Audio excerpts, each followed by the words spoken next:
Hey everyone, I'm Jeff of the Dutchman's Wood Shack. Um, I wanted to talk to you a little about wood, about the woods, about the forests, and if you're a woodworker, this is all about woodworking. What I'm trying to talk about is tree species, knowing your tree species. Now, there's a lot of oaks in here. There's also a shagbark hickory back in here. If you ever heard of that, right there. That one tree, it looks like the bark's peeling off, shagbark. There's a bunch of stuff in here. But anyway, what I want to get into is I'm on Johnson Hill Mound in Kane County in Illinois, and it's a forest preserve. And there's throughout Kane County there's forest preserves. In fact, throughout Illinois there's forest preserves. Now, the reason I brought you out here today is to show you a good example. They go through and they control burn all this, so you could see the other end. You could actually see the forest through the trees. Like I'm gonna use that analogy. But here's the thing: well, those of us that do woodworking, I hope you know the species of trees that you're going to use for your projects. Now, I'm a turner, and I like to use pretty much anything out there. But here's the difference: there's softwoods and there's hardwoods. And the difference is sometimes the softer woods don't have a lot of grain to them. The hardwoods do a little bit more, but you have to be picky about them. And this is why I talk about when they take these trees and they cut them down. Like say if they're going to cut this tree down and they go through a lumber mill, they're cutting it this way. They're not cutting it this way. So this is like the end grain. And the big deal is you see there's knots, there's branches.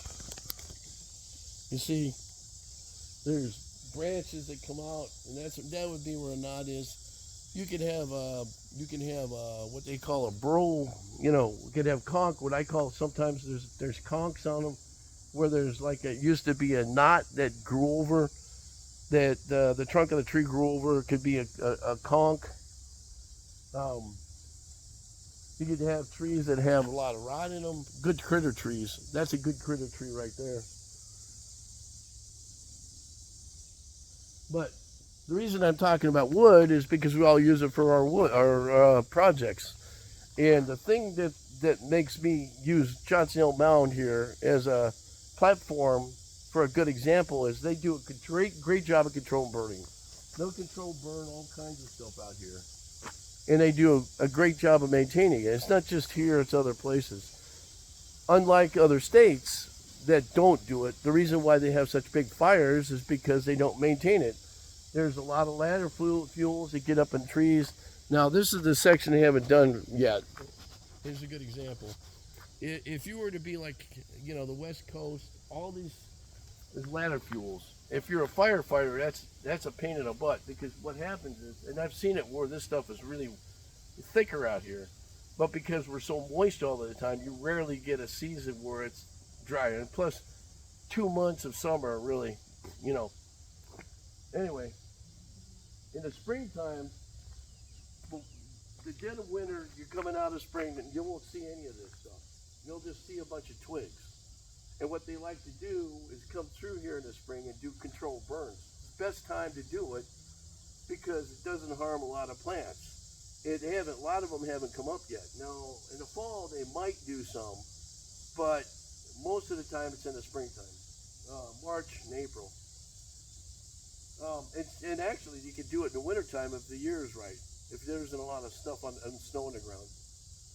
But here's the thing: these trees here, see how big they are. All right, they grow good out here because there is no canopy over the top that completely knocks out the sunlight for all the seedlings. This right here is a good example of what I'm talking about of maintaining a forest. I'm always talking about maintaining woods, and that's a good example. Now, this road that I just showed you, it goes around and comes back down. There's a lot of foliage.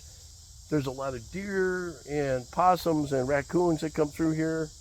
There's probably a couple owls in here too. If you want to look for a lot of different kinds of bird species out, if you want to look for bird species. But the reason I brought you out today to show you this is because this is proper maintenance of what I call forest ecology. This is proper maintenance of forest ecology.